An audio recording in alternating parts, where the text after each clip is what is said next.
तीर्थ मस्ती चैनल पर आप सभी लोग का स्वागत है। और हम लोग देख रहे हैं उत्तर प्रदेश लेखपाल के लिए ग्रामीण ज्ञान। तो ग्रामीण ज्ञान में दोस्तों आज हम लोग देखेंगे पंचायती राज व्यवस्था एवं ग्राम समाज। तो चलिए पंचायती राज व्यवस्था देखते हैं धीरे धीरे। देखिए पंचायती राज व्यवस्था क्या कह रहा है। पंचायती राज व्यवस्था उत्तर प्रदेश में ग्राम पंचायत, याद करिएगा तीन लेवल पर है। ग्राम पंचायत, क्षेत्र पंचायत और जिला पंचायत आते हैं। पंचायती राज व्यवस्था में ग्राम पंचायत, क्षेत्र पंचायत और जिला पंचायत आते हैं। पंचायती राज व्यवस्था सामान्य ग्रामीण जनता की लोकतंत्र में प्रभावी भागीदारी का सशक्त माध्यम है। पंचायती राज व्यवस्था सामान्य ग्रामीण जनता की लोकतंत्र में प्रभावी भागीदारी का सशक्त माध्यम है। ये कई बार पूछा गया कि पंचायती राज से क्या माने वो हुआ है, तो लोकतंत्र में प्रभावी भागीदारी हुई है ग्रामीण जनता का। 73वें संविधान संशोधन द्वारा एक सुनियोजित पंचायती राज व्यवस्था स्थापित करने का मार्ग प्रशस्त किया गया है। 73वें संविधान संशोधन 73वें संविधान संशोधन अधिनियम के लागू होते ही प्रदेश सरकार द्वारा प्रदेश में पंचायती राज अधिनियम अर्थात उत्तर प्रदेश पंचायती राज अधिनियम 1947 एवं उत्तर प्रदेश क्षेत्र पंचायत तथा जिला पंचायत अधिनियम 1961। तो देखिए उत्तर प्रदेश पंचायती राज अधिनियम 1947 तथा क्षेत्र पंचायत और जिला पंचायत अधिनियम 1961 में अपेक्षित संशोधन कर संवैधानिक व्यवस्था को मूर्त रूप दिया गया 73वें संविधान संशोधन में। ठीक ना। उत्तर प्रदेश पंचायती राज अधिनियम 1947 एवं उत्तर प्रदेश क्षेत्र पंचायत और जिला पंचायत अधिनियम 1961 में अपेक्षित संशोधन कर 73वें संविधान संशोधन द्वारा संशोधन किया गया। इसको संवैधानिक व्यवस्था को मूर्त रूप दिया गया। राज्य सरकार द्वारा वर्ष 1995 में एक विकेंद्रीकरण एवं प्रशासनिक सुधार आयोग का गठन किया गया था। 1995 में एक विकेंद्रीकरण एवं प्रशासनिक सुधार आयोग का गठन किया गया था, जिसके द्वारा की गई संस्तुतियों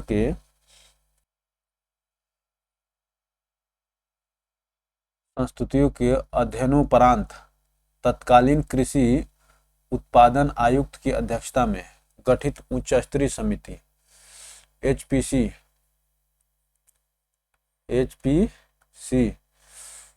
द्वारा वर्ष 1997 में 32 विभागों के कार्य चिन्हित कर पंचायती राज संस्थाओं को हस्तांतरित करने की सिफारिश की गई थी।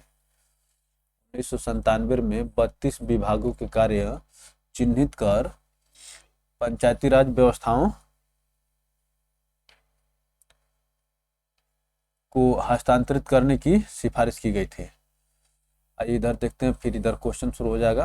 पहले इसको देख लेते हैं थियोरी वाला, तब क्वेश्चन पर आएंगे हम लोग। प्रदेश सरकार संवैधानिक भावना के अनुसार पंचायती राज संस्थाओं को अधिकार एवं दायित्व संपन्न करने के लिए कटिबद्ध है।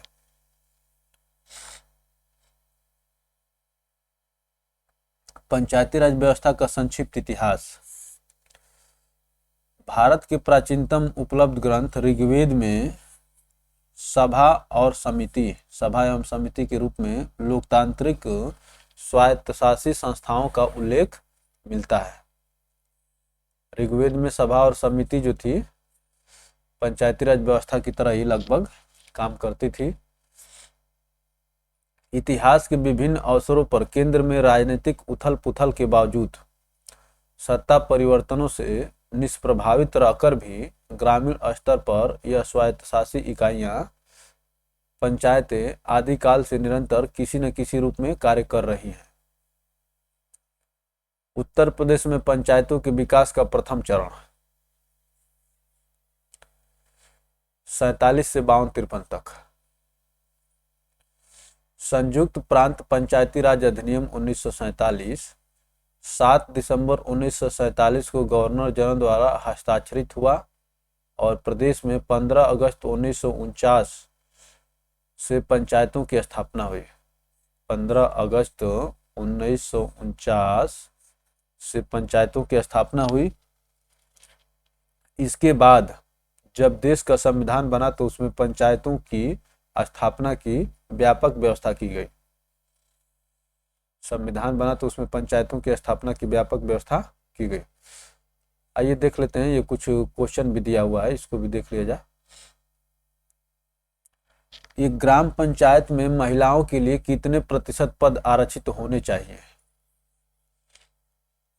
चाहिए बताइए। तो देखिए इसमें 33% इसका उत्तर होगा, ऑप्शन सी करेक्ट हुआ 33%। वैसे तो महिलाएं हैं, मैंने 33% इसका उत्तर है, लेकिन महिलाएं हमारे समाज की 50% है तो 50% होना चाहिए। लेकिन इसमें 73वें संविधान संशोधन विधेयक द्वारा ग्राम पंचायत स्तर पर महिलाओं के लिए कम से कम 33% पद आरक्षित होने चाहिए। जो बात कही गई है उसी को हम लोग लेकर के चलेंगे। तो 73वें संविधान संशोधन में कहा गया था दोस्तों कि पंचायत स्तर, ग्राम पंचायत स्तर पर महिलाओं के लिए कम से कम 33% पद आरक्षित होने चाहिए। और ये राजस्व लेखपाल जो 2015 में हुआ था, सेकेंड पाली में प्रश्न पूछा गया था। तहसील स्तर पर सरकारी निकायों को क्या कहा जाता है बताइए। तहसील स्तर पर सरकारी निकायों को क्या कहा जाता है? तो ये देखिए, ग्राम सभा नहीं कहेंगे, ग्राम पंचायत नहीं कहेंगे, नगर पालिका भी नहीं कहेंगे, पंचायत समिति इसका उत्तर होगा। तहसील स्तर पर सरकारी निकायों को क्या कहा जाता है? पंचायत समिति। तहसील स्तर पर सरकारी निकायों को पंचायत समिति कहा जाता है। एक ग्राम पंचायत में ग्राम के वार्डों से चुने हुए कितने सदस्य होते हैं जिन्हें पंच कहा जाता है? ग्राम के वार्डों से चुने हुए कितने सदस्य होते हैं जिन्हें पंच कहा जाता है बताइए। तो पंचों की संख्या जो होती है दोस्तों, ये भी प्रश्न पूछा गया था उस समय, 7 से 17। ऑप्शन बी करेक्ट होगा आपका। यहाँ पर हम लोग का काम है पढ़ना, न कि दिखावा करना कि हम उत्तर जानते हैं, ठीक है ना। तो देखिए, एक ग्राम पंचायत में ग्राम के वार्डों से चुने हुए 7 से 17 सदस्य होते हैं जिन्हें पंच कहा जाता है। एक ग्राम पंचायत में ग्राम के वार्डों से चुने हुए 7 से 17 सदस्य होते हैं जिन्हें पंच कहा जाता है। एक व्यक्ति के लिए पंचायत का सदस्य बनने हेतु की न्यूनतम आयु सीमा कितनी है बताइए।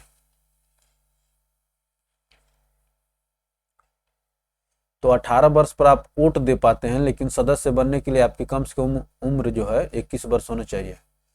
एक व्यक्ति के लिए पंचायत का सदस्य बनने की न्यूनतम आयु 21 वर्ष है।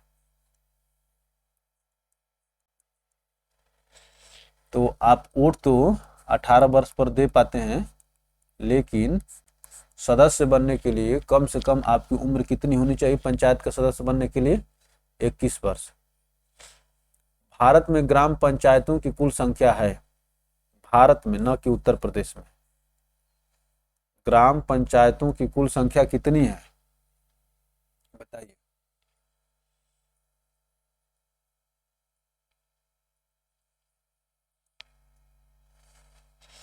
तो आइए उत्तर देखते हैं। वर्तमान में भारत में ग्राम पंचायतों की कुल संख्या 2,55,357 है। 2,55,357 है। याद कर लीजिए, कम से कम जब पूछेगा तो इसलिए इसमें से उपयुक्त में से कोई नहीं ठीक है ना। जो अंतर ज़्यादा का दिख रहा है ये सबसे नज़दीकी है, ये 2,40,000, लेकिन उपरोक्त में से कोई नहीं भी दिया हुआ है, तो 2,55,357, 2,55,357।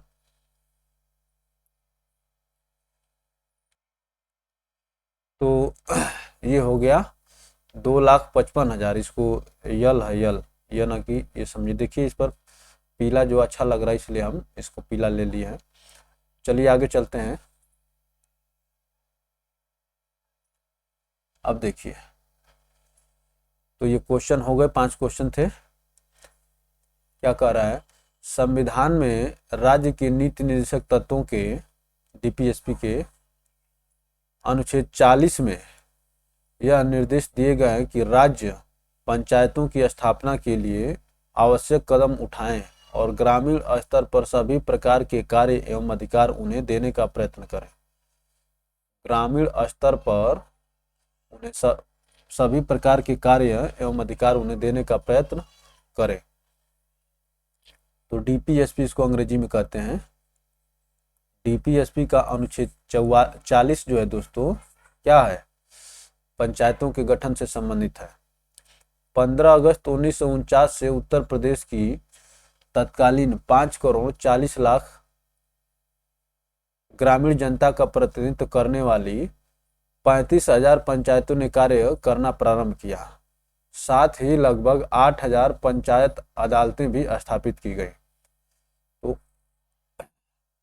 15 अगस्त 1949 से उत्तर प्रदेश की तत्कालीन, उस समय इतनी जनसंख्या थी, 5,40,00,000 ग्रामीण जनता का प्रतिनिधित्व करने वाली इतने। तो अब जो दोस्तों 35,000 कब थी, 1949 में थी। अब ये लगभग हो गई है 60,000 के आसपास। अब जो है पंचायतों की संख्या जो हो गई है दोस्तों, ग्राम पंचायतों की संख्या 60,000 हो गई है। वर्ष 51-52 में ग्राम सभाओं की संख्या बढ़कर 35,943 तथा पंचायत अदालतों की संख्या इतनी हो गई। वर्ष 1952 से पंचायतों ने ग्रामीण जीवन में सुनियोजित स्तर पर राष्ट्र निर्माण का कार्य करना आरंभ किया। इसी वर्ष पहली पंचवर्षीय योजना प्रारंभ हुई। इसी वर्ष पहली पंचवर्षीय योजना प्रारंभ हुई। योजना के सफलता के लिए शासन द्वारा पंचायत अदालत स्तर पर विकास समितियों के सदस्य मनोनीत किए गए। ग्राम पंचायत स्तर पर पंचायत मंत्री, विकास समितियों का भी मंत्री नियुक्त किया गया। जिला नियोजन समिति में भी प्रत्येक तहसील से एक प्रधान मनोनीत किया गया। जिला नियोजन समिति में भी प्रत्येक तहसील से एक प्रधान मनोनीत किया गया। जिला नियोजन समिति में भी प्रत्येक तहसील से, याद रखिए, ये महत्वपूर्ण फैक्ट है। वर्ष 1952-53 में जमींदारी विनाश के पश्चात ग्राम समाज की स्थापना हुई और ग्राम सभाओं के अधिकार बढ़ाए गए। जमींदारी उन्मूलन जो हुआ था उसकी बात कर रहा है। चलिए आगे चलते हैं। पंचायतों के विकास का दूसरा चरण 53-54 से 59-60। वर्ष 53-54 में पंचायतों की सक्रियता एवं विभिन्न विकास संबंधी कार्यक्रमों में उनका सहयोग बढ़ाने के लिए विधानसभा के सदस्यों की एक समिति नियुक्त की गई। विधानसभा के सदस्यों की एक समिति नियुक्त की गई। इस समिति के सुझावों को दृष्टि में रखकर पंचायत राज संशोधन विधेयक तैयार किया गया, जो पंचायतों के अगले दूसरे आम चुनाव में क्रियान्वित हुआ। दूसरे आम चुनाव में क्रियान्वित हुआ। वर्ष 1955 में पंचायतों का दूसरा आम चुनाव संपन्न हुआ। दूसरा आम चुनाव संपन्न हुआ, जिसमें ग्राम सभा व ग्राम समाज के क्षेत्राधिकार को एक कर दिया गया। ग्राम सभा और ग्राम समाज के क्षेत्राधिकार को एक कर दिया गया। 250 या इससे अधिक जनसंख्या वाले हर ग्राम में ग्राम सभा संगठित करते हुए दूसरे आम चुनाव में ग्राम पंचायतों की संख्या बढ़कर कितना हो गई? 72,425। ग्राम पंचायतों की संख्या बढ़कर 72,425 हो गई। 250 या उससे अधिक, देखिए क्रमिक परिवर्तन हो रहा है। वर्ष 57-58 में पंचायतों के क्षेत्रीय परिवर्तन के कारण उनकी संख्या इतनी रह गई, क्षेत्रीय परिवर्तन के कारण घट गई। देख रहे हैं ना, 425 से 409 हो गई। जबकि न्याय पंचायतों की संख्या इतनी थी। वर्ष 1955 के चुनाव के बाद पंचायत अदालतों का न्याय पंचायत नामकरण किया गया। पंचायत अदालतों का न्याय पंचायत। वित्तीय वर्ष 59-60 पंचायतों का कृषि विषयक कार्य की दृष्टि से उल्लेखनीय वर्ष रहा। इस वर्ष पंचायतों ने खाद्यान्न की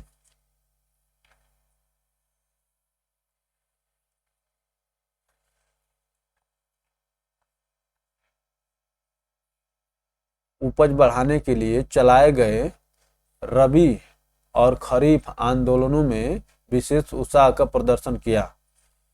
इस उद्देश्य से अधिकांश ग्राम सभाओं में कृषि समिति की स्थापना की गई।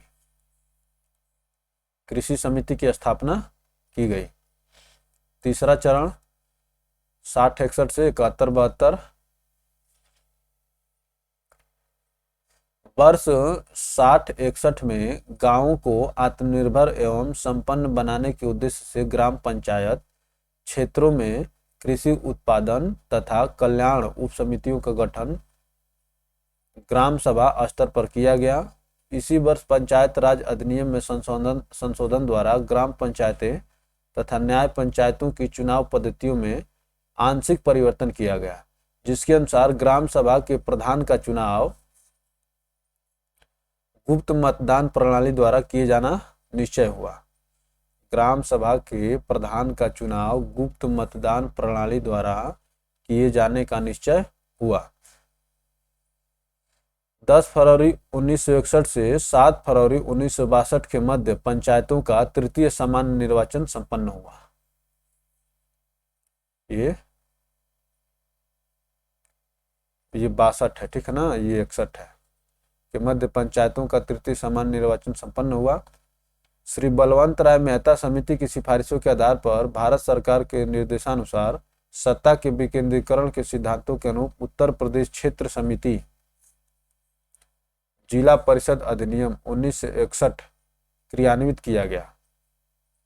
तो बलवंत राय मेहता जो दोस्तों त्रिस्तरीय पंचायत की सिफारिश किए थे, तो वही कह रहे क्षेत्र समिति एवं जिला परिषद अधिनियम 1961 क्रियान्वित किया गया। इस अधिनियम के अनुसार प्रदेश में ग्राम सभा, क्षेत्र समिति तथा जिला परिषद की इकाइयों को एक सूत्र में बांधा गया और प्रदेश में त्रिस्तरीय पंचायती राज व्यवस्था प्रारंभ हुई। त्रिस्तरीय पंचायती राज व्यवस्था प्रारंभ हुई। पंचायतों के तीसरे आम चुनाव के पश्चात प्रदेश में ग्राम पंचायतों की संख्या देखिए भी घट गई, ठीक ना, तथा न्याय पंचायतों की संख्या इतनी थी। चौथा चरण 72-73 से 81-82। 72-73 में पंचायतों के चौथे आम चुनाव संपन्न हुए। उस समय प्रदेश में ग्राम पंचायतों की संख्या इतनी और न्याय पंचायतों की संख्या इतनी थी। 30 अक्टूबर 1971 को विभाग के ग्राम स्तरीय कार्यकर्ता पंचायत सेवकों के शासकीय कर्मचारी हो जाने के उपरांत ग्राम पंचायतों की गतिविधियों में अपेक्षित सुधार हुआ। तदुपरांत बड़ी द्रुत गति से ग्राम पंचायतों अर्थात ग्रामोपयोगी सत्ता की जड़ें गहरी जमने लगी। पंचायत सेवकों कि शासकीय कर्मचारी हो जाने के उपरांत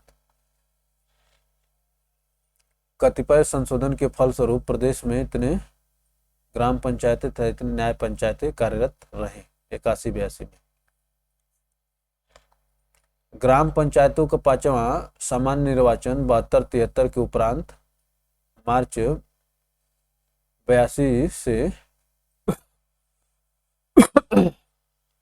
जुलाई 82 के मध्य संपन्न हुआ।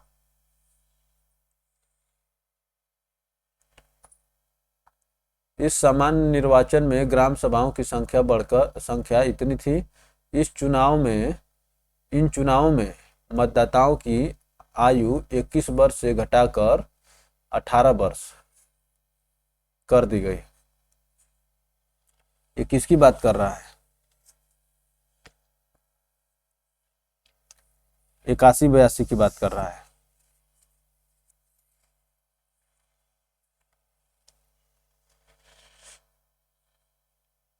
इक्यासी 82 में दोस्तों जब 5वां चुनाव संपन्न हुआ 1982 में,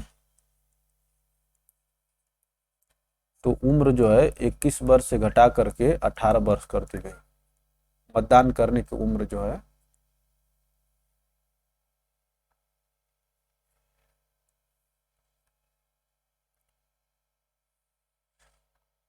पंचायतों के विकास का 5वां चरण वर्ष 1988 में ग्राम पंचायतों का 6वां सामान्य निर्वाचन संपन्न हुआ। वर्ष 1988 में पंचायती राज अधिनियम में संशोधन कर यह व्यवस्था की गई कि पंचायतों के सदस्य पदों पर 30% प्रतिनिधित्व महिलाओं को प्राप्त होना चाहिए। 1988 में यह कहा गया कि ग्राम पंचायतों के सदस्य पदों पर 30% प्रतिनिधित्व महिलाओं को प्राप्त होना चाहिए। साथ ही यह भी व्यवस्था की गई कि प्रत्येक ग्राम पंचायत में कम से कम एक अनुसूचित जाति की महिला को प्रतिनिधित्व प्रदान किया जाए। प्रत्येक ग्राम पंचायत में कम से कम एक अनुसूचित जाति की महिला को प्रतिनिधित्व प्रदान किया जाए। इस आम चुनाव में ग्राम पंचायतों की संख्या इतनी 73,000 तथा न्याय पंचायतों की संख्या, जिसमें महिला प्रधानों की संख्या 930 तथा महिला सदस्यों की संख्या इतनी थी, जिसमें अनुसूचित जाति की महिलाओं की संख्या इतनी। वर्ष 1989 में ग्रामीण क्षेत्रों में बेरोजगारों और अल्प रोजगार वाले पुरुषों एवं महिलाओं के लिए बेरोजगारों और अल्प रोजगार वाले पुरुष एवं महिलाओं के लिए लाभकारी रोजगार सृजन करने के उद्देश्य से जवाहर रोजगार योजना प्रारंभ की गई। देखिए क्या कर रहा है, जवाहर रोजगार योजना कब शुरू हो रही है। इस योजना के कार्यान्वयन का भार ग्राम पंचायतों को सौंपा गया। तो ये बहुत ही महत्वपूर्ण डाटा है। 1989 में, इसको एक बार और देखिए, वर्ष 1989 में ग्रामीण क्षेत्रों में बेरोजगार और अल्प रोजगार वाले पुरुषों एवं महिलाओं के लिए लाभकारी रोजगार सृजन करने के उद्देश्य से जवाहर रोजगार योजना प्रारंभ की गई। इस योजना के कार्यान्वयन का भार ग्राम पंचायतों को सौंपा गया। तो जवाहर रोजगार योजना कब शुरू हुई? 1989 में, और रोजगार सृजन करना इसका उद्देश्य था। चलिए आगे चलते हैं। ग्राम पंचायतों के विकास का 6वां चरण भारतीय संविधान के निर्माण के समय ही राज्य के नीति निर्देशक सिद्धांतों के अंतर्गत अनुच्छेद 40 में आधारभूत स्तर पर पंचायतों को मान्यता देते हुए यह कहा गया कि राज्य ग्राम पंचायतों को संगठित करने के लिए उपाय करेगा। राज्य पंचायतों को संगठित करने के लिए उपाय करेगा और उन्हें ऐसी शक्तियां और अधिकार प्रदान करेगा जो उन्हें स्वायत्त शासन की इकाई के रूप में कार्य करने के लिए आवश्यक है।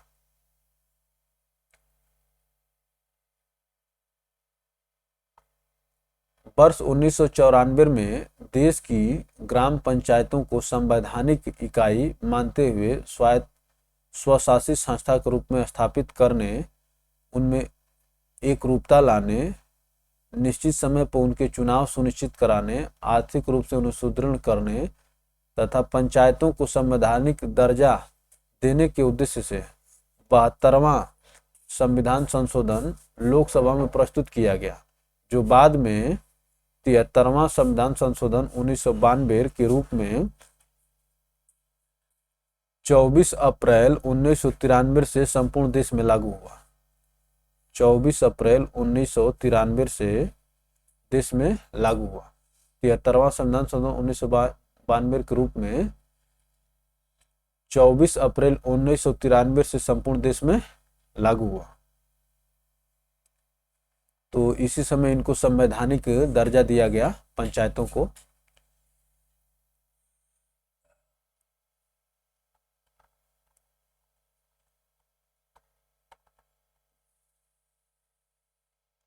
तिहत्तरवें संविधान संशोधन के अनुक्रम में प्रदेश सरकार द्वारा उत्तर प्रदेश पंचायत विधि संशोधन विधेयक 1994 पारित किया गया, जो 22 अप्रैल 1994 से प्रदेश में प्रवृत्त हुआ।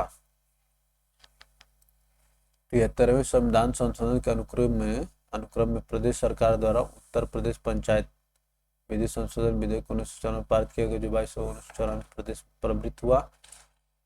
इसमें संयुक्त प्रांत पंचायत राज अधिनियम 1947 तथा उत्तर प्रदेश क्षेत्र समिति तथा जिला परिषद अधिनियम 1961 में संशोधन कर राज्य में तीनों स्तर की पंचायतों, ग्राम पंचायत, क्षेत्र पंचायत, जिला पंचायत, याद रखिए पूछ लेता है, में एकरूपता लाते हुए निम्नलिखित व्यवस्था सुनिश्चित की गई। पंचायतों का गठन और संरचना, अनुसूचित जाति, जनजाति, पिछड़े वर्ग तथा महिलाओं के लिए आरक्षण। पंचायतों का निश्चित कार्यकाल,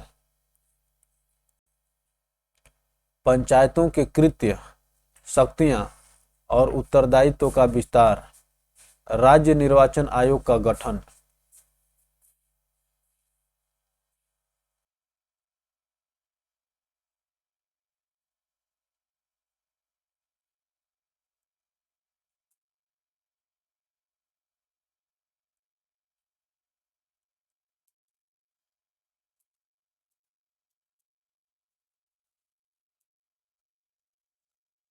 तो ये हो गया दोस्तों राज्य निर्वाचन आयोग का गठन और राज्य वित्त आयोग की स्थापना। ये दोनों बहुत महत्वपूर्ण है दोस्तों, ठीक है ना।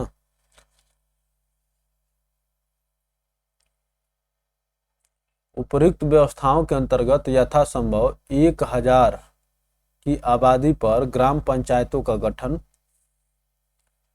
संवैधानिक व्यवस्थाओं के अनुरूप आबादी के प्रतिशत के आधार पर पंचायती राज के प्रत्येक स्तर पर अध्यक्ष पदों एवं सदस्यों के स्थानों पर अनुसूचित जाति, जनजाति और पिछड़ा वर्ग 27% से अधिक एवं प्रत्येक वर्ग में महिलाओं के लिए 1/3 न्यून पदों एवं स्थानों पर आरक्षण व्यवस्था सुनिश्चित की गई।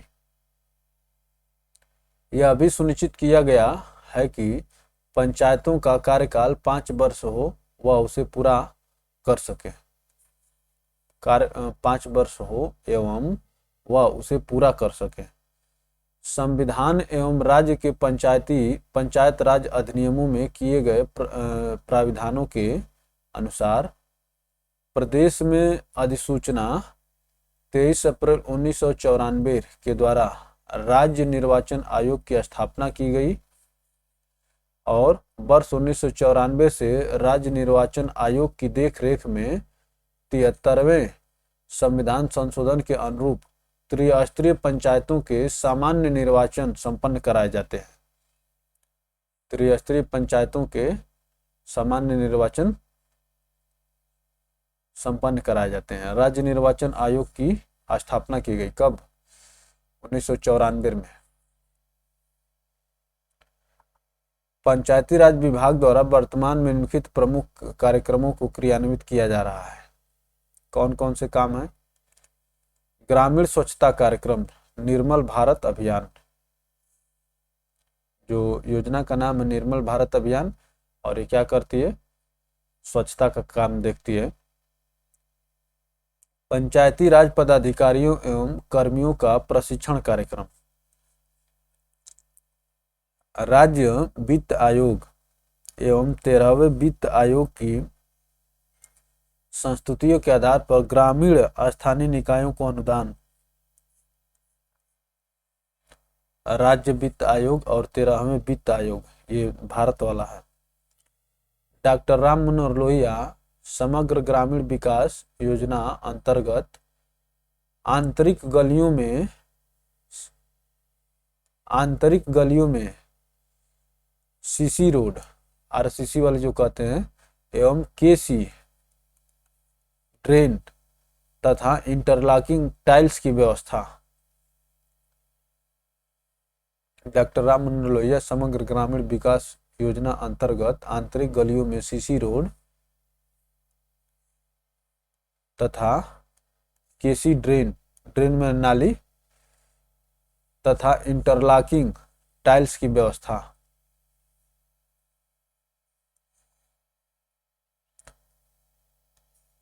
भूख मुक्ति तथा जीवन रक्षा गारंटी योजना। बहुउद्देशीय पंचायत भवन, भारत निर्माण, राजीव गांधी सेवा केंद्रों का निर्माण,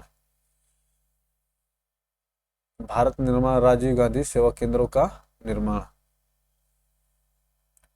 पिछड़ा क्षेत्र अनुदान निधि कार्यक्रम, राजीव गांधी पंचायत सशक्तिकरण अभियान, प्रदेश के ग्रामीण क्षेत्रों में अंत्येष्टि स्थलों का विकास। पंचायतों का चुनाव राज्य निर्वाचन आयोग के द्वारा वर्ष 1995 से किया जा रहा है। 94 में स्थापित हुआ ये। पंचायतों का चुनाव राज्य निर्वाचन आयोग द्वारा 1995 से किया जा रहा है।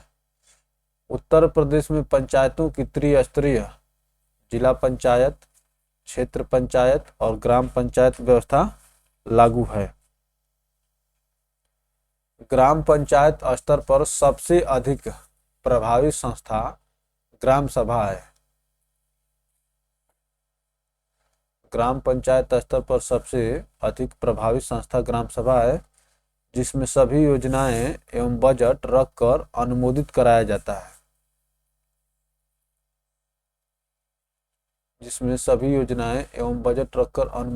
जाता है। इसी प्रकार क्षेत्र पंचायत तथा जिला पंचायत की बैठकों में भी उनसे संबंधित योजनाओं एवं बजट को अनुमोदित कराया जाता है। वर्तमान में उत्तर प्रदेश सरकार की आधिकारिक वेबसाइट के अनुसार उत्तर प्रदेश में इतनी ग्राम पंचायत, जो मैं आपको शुरू में बताया था कि लगभग 60,000 के आसपास, 59,163 ग्राम पंचायत, 822 क्षेत्र पंचायत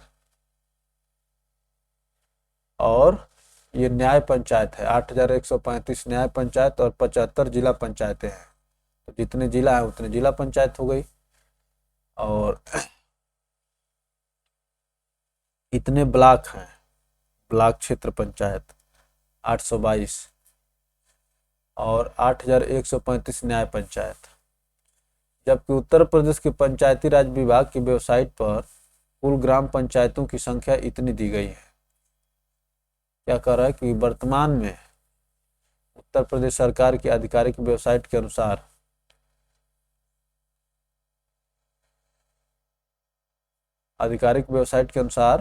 उत्तर प्रदेश में 59,163 ग्राम पंचायतें हैं। और ये पंचायती राज विभाग की वेबसाइट पर कह रहा है।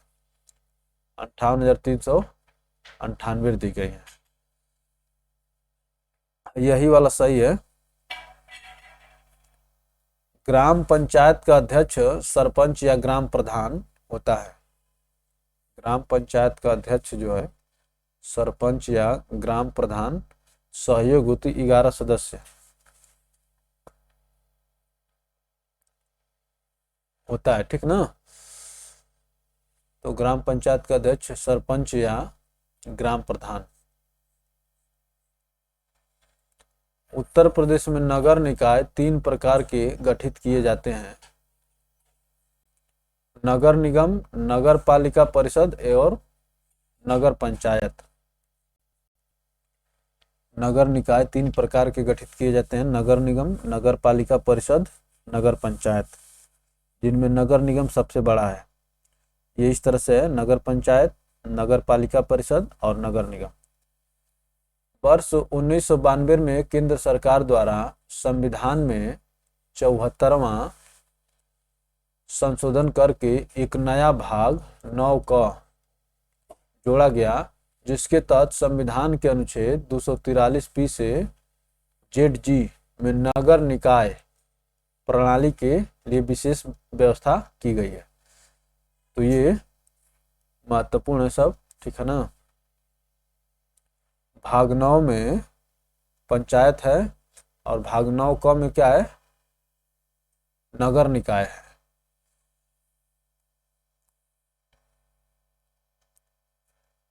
और नगर निकाय के लिए अनुच्छेद जो है 243 से 243 ZG तक है, और 243 जो है नगर पंचायत से संबंधित है।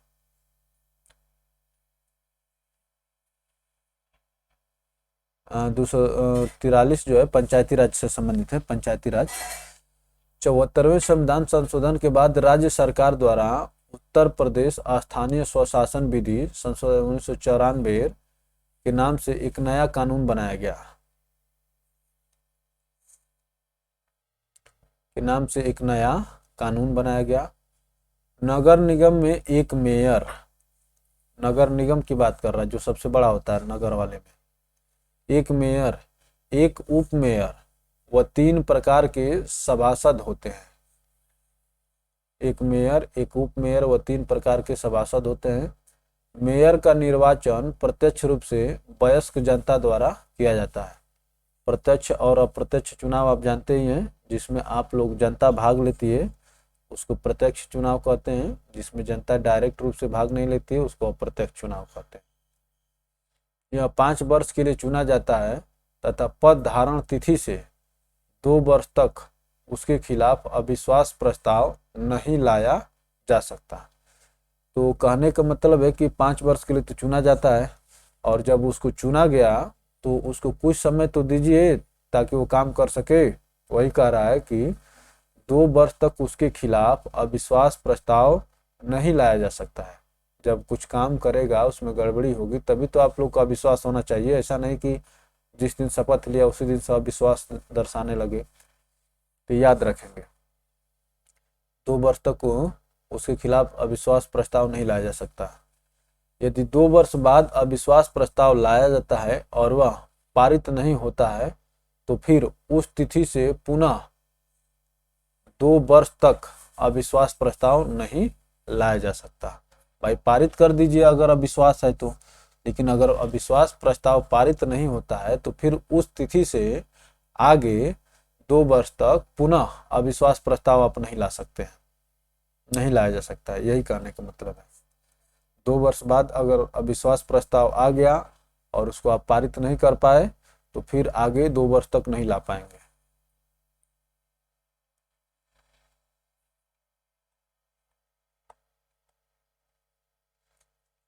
सभासदों में 3 प्रकार के सभासद होते हैं,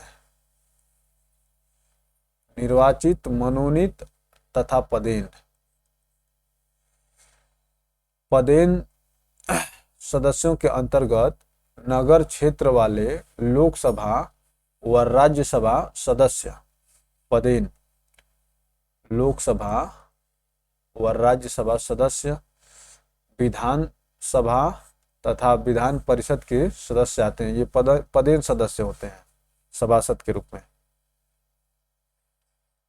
पदेन सदस्यों के अंतर्गत नगर क्षेत्र वाले लोकसभा राज्यसभा सदस्य, लोकसभा एवं राज्यसभा सदस्य तथा विधानसभा एवं विधान परिषद सदस्य आते हैं। निगम में निर्वाचित होने वाले सदस्यों की संख्या 60 से कम तथा 1 से अधिक नहीं हो सकती। निगम में निर्वाचित होने वाले सदस्यों की संख्या 60 से कम तथा 110 से अधिक नहीं हो सकती है। वर्तमान में पंचायती राज कैबिनेट मंत्री भूपेंद्र सिंह चौधरी हैं। वर्तमान में पंचायती राज कैबिनेट मंत्री भूपेंद्र सिंह चौधरी हैं। उत्तर प्रदेश में नगरीय स्वायत्त शासन वर्ष 1916 में शुरू किया गया। नगरीय स्वायत्त शासन वर्ष 1916 में शुरू किया गया। नगरों के प्रकारों की घोषणा राज्यपाल करते हैं। प्रकारों की घोषणा राज्यपाल करते हैं। नगरपालिका का प्रादेशिक क्षेत्र राज्यपाल द्वारा अधिसूचित किया जाता है। प्रादेशिक क्षेत्र जो है राज्यपाल द्वारा अधिसूचित किया जाता है।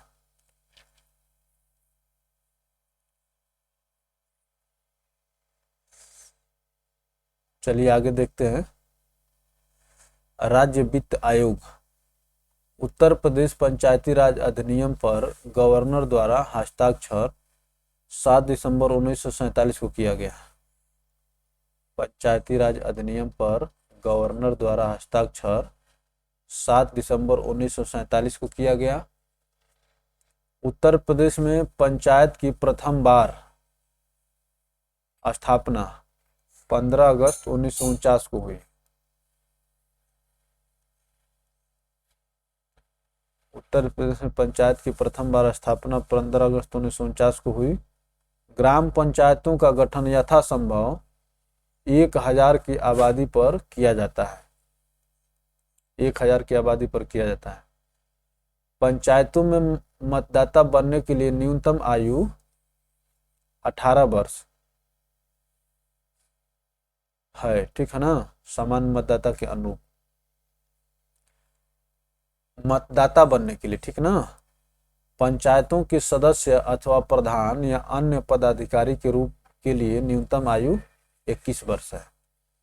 सदस्य अथवा प्रधान या अन्य पद धारण करने के लिए आपकी उम्र जो कितनी होनी चाहिए, 21 वर्ष होना चाहिए। ग्राम पंचायत का अध्यक्ष ग्राम प्रधान होता है।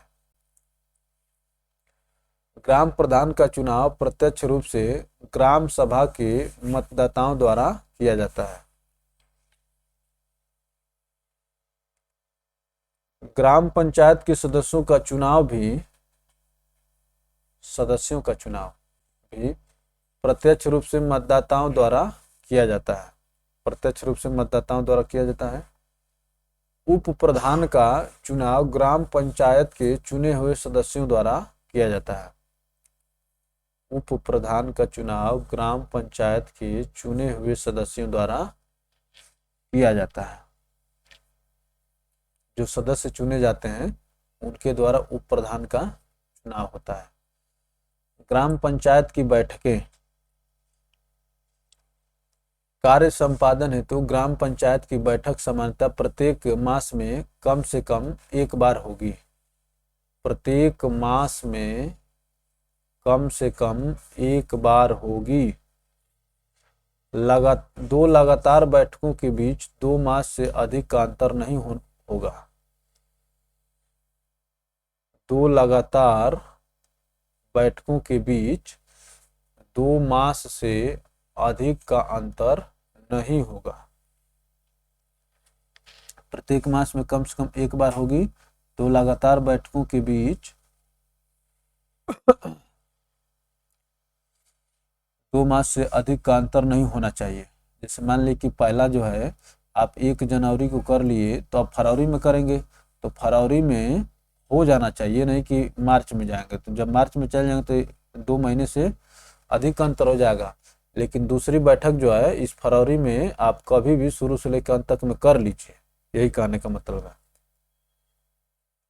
2 लगातार बैठकों के बीच 2 माह से अधिक का अंतर नहीं होगा। किसी ग्राम पंचायत की प्रथम बैठक उस ग्राम पंचायत के गठन के 30 दिन के भीतर होना अनिवार्य है। प्रथम बैठक जो है ग्राम पंचायत के गठन के 30 दिन के भीतर होना अनिवार्य है। ग्राम पंचायत का सचिव ग्राम विकास अधिकारी होता है। ग्राम पंचायत का सचिव जो है ग्राम विकास अधिकारी होता है। एक ग्राम विकास अधिकारी वर्तमान में 5 ग्राम पंचायतों का कार्य देखता है। एक ग्राम विकास अधिकारी वर्तमान में 5 ग्राम पंचायतों का कार्य देखता है।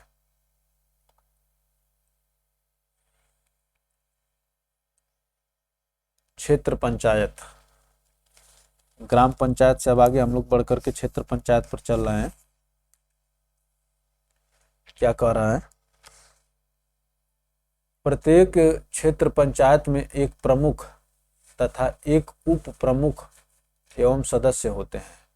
जिस तरह से ग्राम पंचायत में होता है एक प्रधान, एक उप प्रधान और सदस्य, उसी तरह से क्षेत्र पंचायत में एक प्रमुख हो गया, एक उप प्रमुख हो गया और सदस्य होते हैं। सदस्यों का चुनाव प्रत्यक्ष रूप से मतदाताओं द्वारा किया जाता है। ये बीडीसी वाले जो हो गए, बीडीसी प्रमुख तथा उप प्रमुख का चुनाव सदस्यों द्वारा अपने सदस्यों के बीच से किया जाता है। तो जब बीडीसी वाले जाते हैं तो प्रमुख चुनते हैं, फिर उप प्रमुख का चुनाव करते हैं। का चुनाव सदस्यों द्वारा अपने सदस्यों के बीच से किया जाता है। क्षेत्र पंचायत का सचिव बीडीओ होता है, खंड विकास अधिकारी होता है। ब्लॉक डेवलपमेंट ऑफिसर इसका फुल फॉर्म है।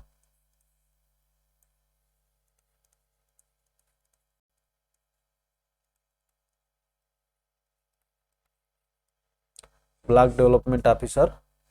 अब देखिए जिला पंचायत। जिला पंचायत प्रत्येक जिले में गठित होती है।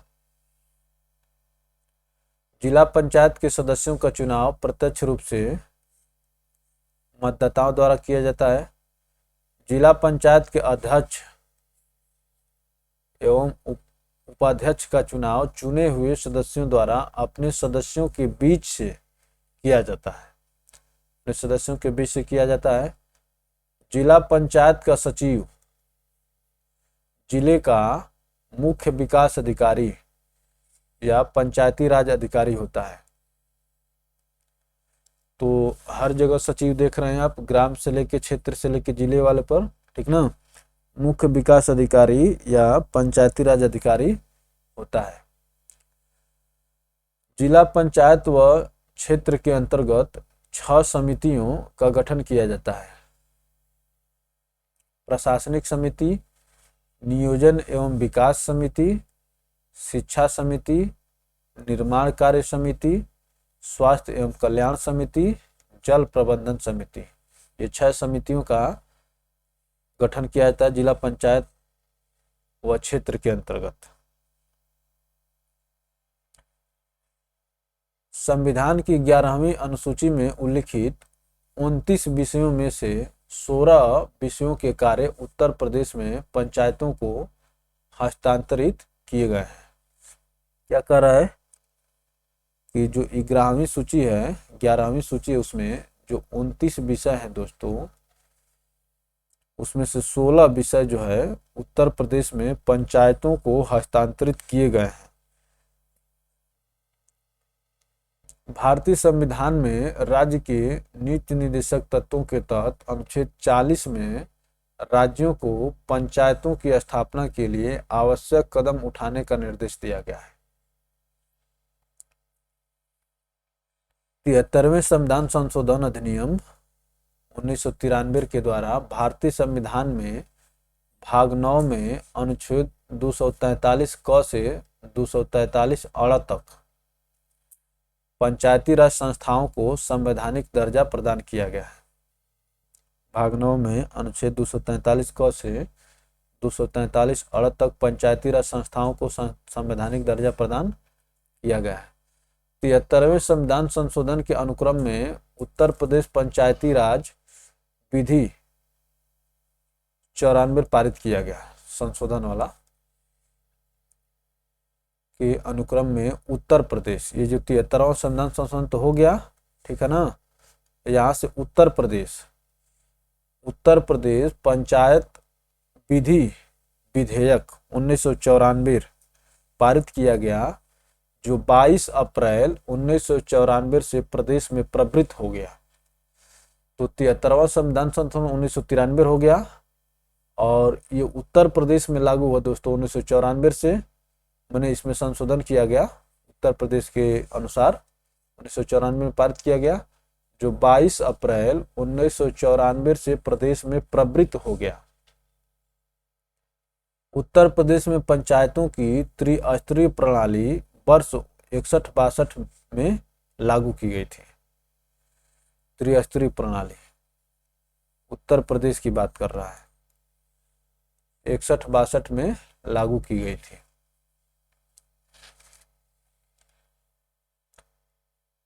प्रत्येक प्रादेशिक निर्वाचन क्षेत्र के लिए निर्वाचक नामावली।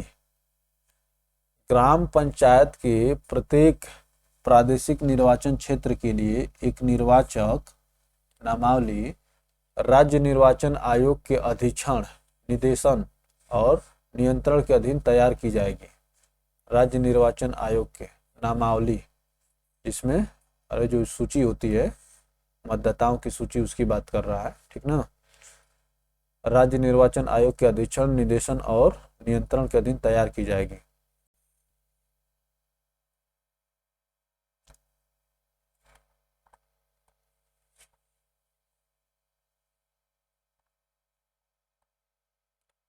मत देने का अधिकार।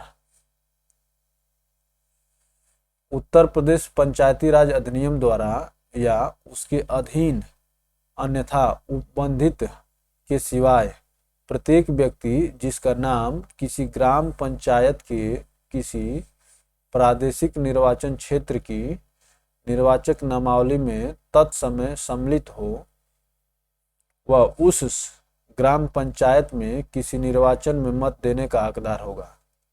जो सूची में नाम है तो आप मत देने का अधिकार होगा आपको। केवल उम्र हो जाने से नहीं होगा, आपका नाम भी उस सूची में रहना चाहिए।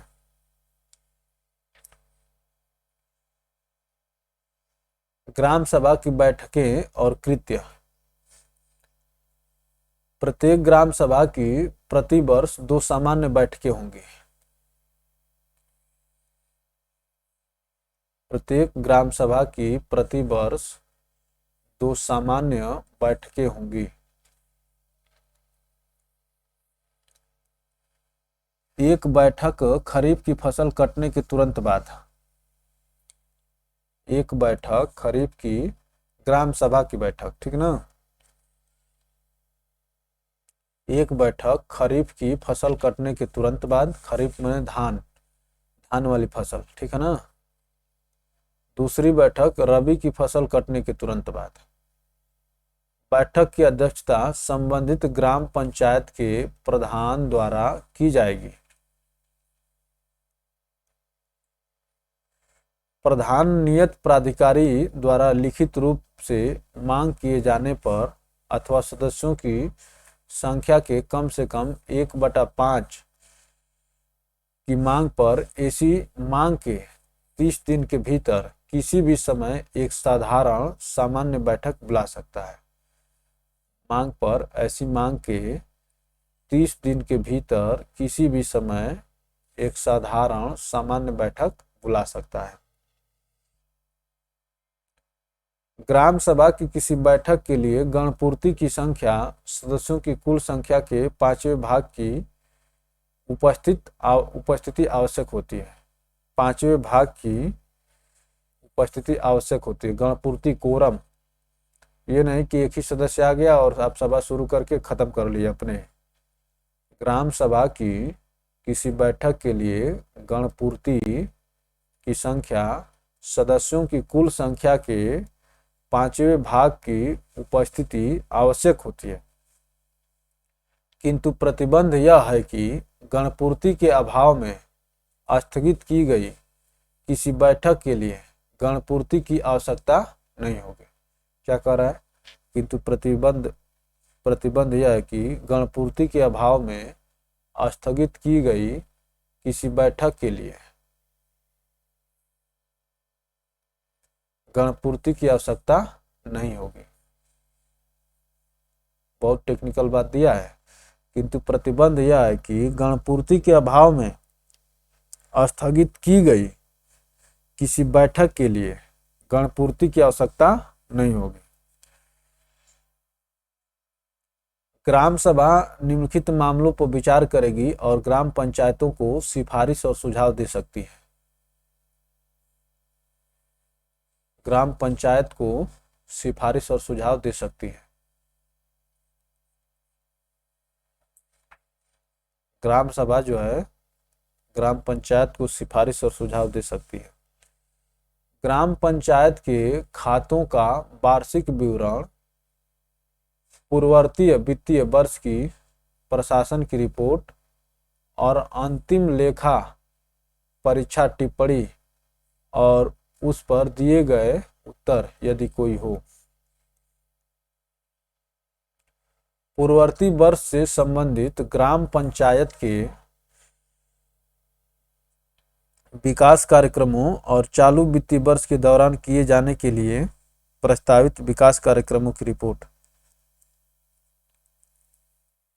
ग्राम में समाज के सभी वर्गों के बीच एकता और समन्वय की अभिवृद्धि। समाज के सभी वर्गों के बीच एकता और समन्वय की अभिवृद्धि।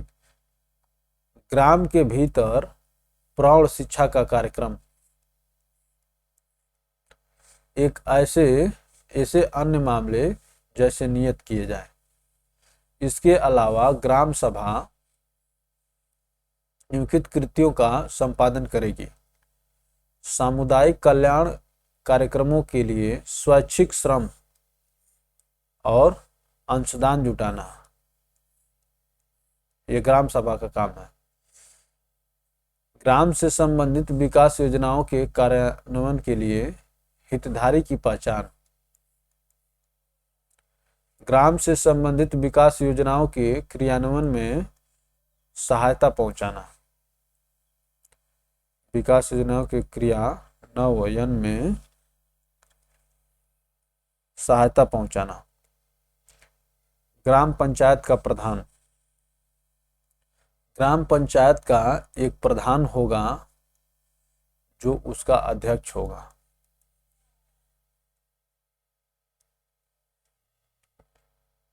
राज्य सरकार आदेश द्वारा प्रधान के पदों को अनुसूचित जातियों, अनुसूचित जनजातियों और पिछड़े वर्गों के लिए आरक्षित करेगी।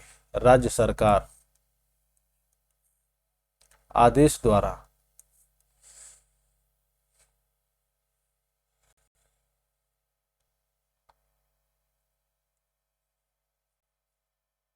आरक्षित प्रधानों के पदों की कुल संख्या की 1/3 से न्यून पद यथास्थिति अनुसूचित जातियों, अनुसूचित जनजातियों और पिछड़े वर्गों की महिलाओं के लिए आरक्षित होंगे। क्या कह रहा है? आरक्षित प्रधानों के पदों की कुल संख्या के 1/3 से अन्यून, न्यून नहीं अन्यून पद यथा स्थिति माने महिलाओं के लिए आरक्षित होंगे। जो आरक्षित होंगे उसका 1/3 जो है महिलाओं के लिए आरक्षित होंगे। आरक्षित प्रधानों के पदों की कुल संख्या के प्रधान का निर्वाचन। ग्राम पंचायत का प्रधान किसी पंचायत क्षेत्र के प्रादेशिक निर्वाचन क्षेत्र के लिए निर्वाचक नामावली में रजिस्ट्रीकृत व्यक्तियों द्वारा अपने में से निर्वाचित किया जाएगा। अपने में से निर्वाचित किया जाएगा। आप ग्राम प्रधान का चुनाव दूसरे गांव में जाकर के नहीं लड़ सकते हैं। ग्राम पंचायत का प्रधान किसी पंचायत क्षेत्र के प्रादेशिक निर्वाचन क्षेत्र के लिए निर्वाचक नामावली में रजिस्ट्रीकृत व्यक्तियों द्वारा अपने में से निर्वाचित किया जाएगा। यदि किसी ग्राम पंचायत के सामान्य निर्वाचन में प्रधान का निर्वाचन नहीं किया जाता और ग्राम पंचायत के कुल सदस्यों की संख्या के 2/3 से कम सदस्य निर्वाचित किए जाते हैं, 2/3 से कम सदस्य निर्वाचित किए जाते हैं, तो राज्य सरकार या इसके द्वारा तदर्थ प्राधिकृत कोई अधिकारी आदेश द्वारा या तो प्रशासनिक समिति जिसमें ग्राम पंचायत के सदस्यों के रूप में निर्वाचित किए जाने के लिए ऐसी संख्या में जैसे वह उचित समझे अहर्य व्यक्ति होंगे या प्रशासक नियुक्त कर सकता है। प्रशासनिक समिति के सदस्य या प्रशासक 6 माह से अनधिक ऐसी अवधि के लिए जैसा कि राज्य सरकार निर्दिष्ट आदेश में विनिर्दिष्ट करे पद धारण करेंगे। 6 माह से अनधिक माने 6 माह से अधिक नहीं। उत्तर प्रदेश पंचायत राज अधिनियमों के प्रयोजन के लिए प्रशासनिक समिति का प्रशासक सम्यक रूप से संगठित ग्राम पंचायत समझी जाएगी। क्या कह रहा है? उत्तर प्रदेश के लिए प्रशासनिक समिति का प्रशासक सम्यक रूप से संगठित ग्राम पंचायत समझी जाएगी। उप प्रधान का चुनाव पंचायत के चुने हुए सदस्यों द्वारा किया जाएगा। पंचायत के चुने हुए सदस्यों द्वारा किया जाएगा। कतिपय पदों को एक साथ धारण करने का प्रतिबंध। कोई व्यक्ति एक साथ ग्राम पंचायत का प्रधान और न्याय पंचायत का पंच नहीं होगा।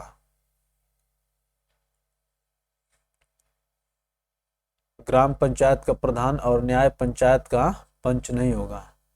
एक से अधिक प्रादेशिक निर्वाचन क्षेत्रों में ग्राम पंचायत का सदस्य नहीं होगा। एक से अधिक प्रादेशिक निर्वाचन क्षेत्रों से ग्राम पंचायत का सदस्य नहीं होगा। या ग्राम पंचायत का सदस्य और न्याय पंचायत का पंच नहीं होगा। या एक से अधिक ग्राम पंचायतों का या न्याय पंचायतों में कोई पद धारण नहीं करेगा। एक से अधिक नहीं करेगा। इसके अलावा कोई व्यक्ति ग्राम पंचायत का प्रधान या सदस्य या न्याय पंचायत का पंच निर्वाचित होने या ऐसा पद धारण करने के लिए अनर्ह होगा यदि वह संसद का या राज्य विधानमंडल का सदस्य है।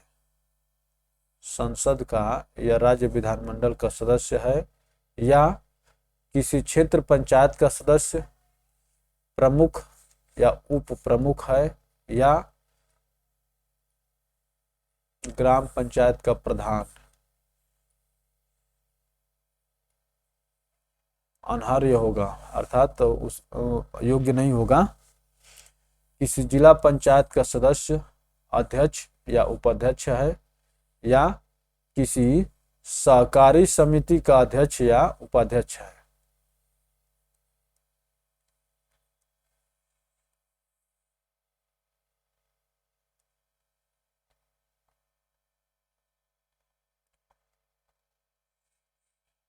ग्राम प्रधान को हटाने की प्रक्रिया।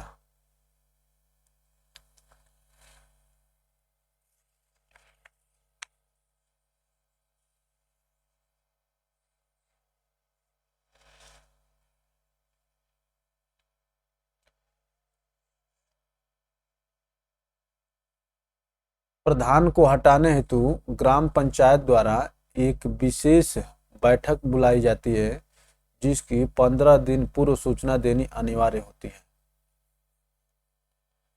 प्रधान को हटाने के लिए ग्राम पंचायत द्वारा एक विशेष बैठक बुलाई जाती है, जिसकी 15 दिन पूर्व सूचना देनी अनिवार्य होती है।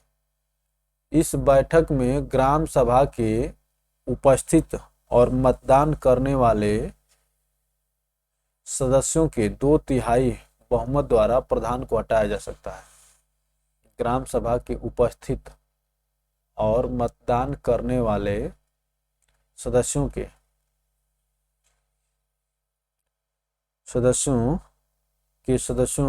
2/3 बहुमत द्वारा प्रधान को हटाया जा सकता है। ग्राम प्रधान को हटाने के लिए बुलाई गई विशेष बैठक के लिए गणपूर्ति का होना आवश्यक है, जो उस ग्राम सभा के 1/3 सदस्यों से कम नहीं होगी। 1/3 सदस्यों से कम नहीं होगी।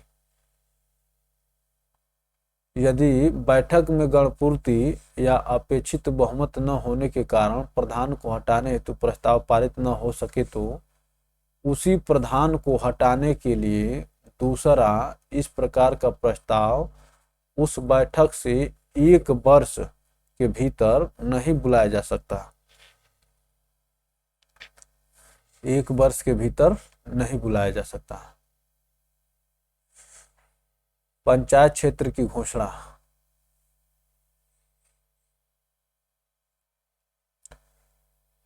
राज्य सरकार उत्तर प्रदेश पंचायती राज अधिनियम के प्रयोजनों के लिए अधिसूचना द्वारा किसी ग्राम या ग्रामों के समूह जिनकी जनसंख्या यथासाध्य 1000 हो, पंचायत क्षेत्र घोषित कर सकती है।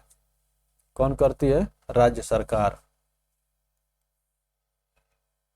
1000 हो पंचायत क्षेत्र, या तो कोई गांव हो या गांवों का समूह, पंचायत क्षेत्र घोषित कर सकती है। इसके अलावा राज्य सरकार संबंधित ग्राम पंचायत के अनुरोध पर या अन्यथा और प्रस्ताव के पूर्व प्रकाशन के पश्चात अधिसूचना द्वारा किसी भी समय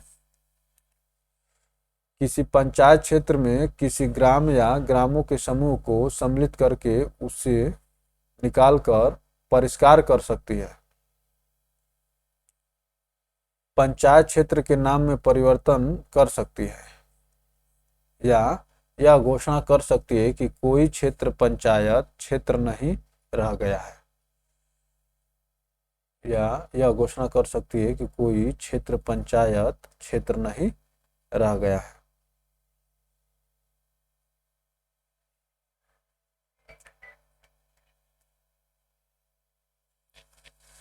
लाइए अब देखते हैं ग्राम पंचायत।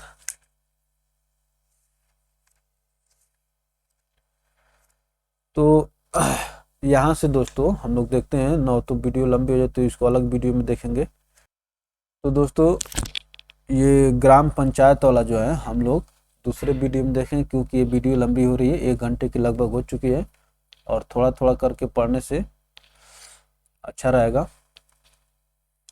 तो चलिए, आप सभी को धन्यवाद, और वीडियो अगर अच्छा लगे तो लाइक करके शेयर करें ताकि आपके मित्रों तक में पहुंचे, और चैनल को सब्सक्राइब करके घंटी के आइकन को प्रेस कर लीजिए ताकि आपको हर एक वीडियो का नोटिफिकेशन मिलता रहे।